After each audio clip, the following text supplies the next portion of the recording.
so I went to Belmont Elementary School, Cougar Pride. I think some of my favorite memories were definitely made with friends and just being an ornery little kid like I was. But we had these little meetings with the principal all the time. She'd invite us in with juice and crackers, and being a little kid, I was like, free snacks, woo! But she'd ask us how everything's going, and looking back, I noticed how much she cared about each and every student, and I really appreciated that. I was definitely trying to find who I was, and I also found myself being someone who I wasn't and trying to please everybody else. And once I get to high school, I realized that being myself makes me the happiest and actually makes others around me happy. So I kind of found who I was. I actually ended up coping a lot better, and I decided that once I got into high school, I was just going to try everything, and I was going to go out there, and I don't want to graduate thinking, man, I wish I would have tried this, or I wish I would have tried that.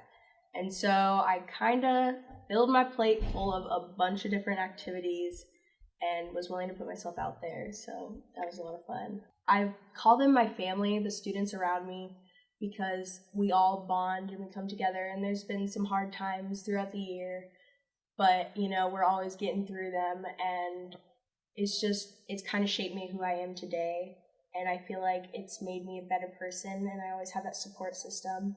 And then choir kind of made me come out of my shell a little bit more, which was nice, because they made me sing solos, and Oz, who's retiring this year, but her and Van Dyke always thought that there's not one person that can't sing, you just got to bring it out of them, and if you keep trying and pushing yourselves, you'll get there, and they've really just been the biggest support, so that's nice. Back to the theater thing, this year was kind of interesting. I had one of the leads in our fall show. The day of the show, I was in fourth period here, and I whispered to my table partner, I was like, something's wrong, I can't move without my stomach hurting, and it was down in my abdomen, and my table partner got the teacher. I was like, I need to go. I was texting my mom, and she's like, we need to take you to the ER. And so we end up going. I was figuring, they'd at least give me some way to cope with it.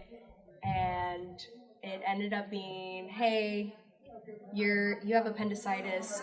You need to get an appendectomy tonight. And I was like, kidding. And so I got a hold of Mrs. Broker, our theater director, and basically what happened is I didn't do the show, but opening night she got to perform my part, and so that was really interesting. But I watched the show the third night, and everybody did a really good job, so that was definitely something that we all it was a big surprise. So I'm gonna miss a lot of things about high school, definitely about North Star, but I also am going to keep a lot of those memories with me and keep a lot of the things I learned with me, and I think I'm going to be prepared, and I think I'm ready to move on to the next chapter of my life, so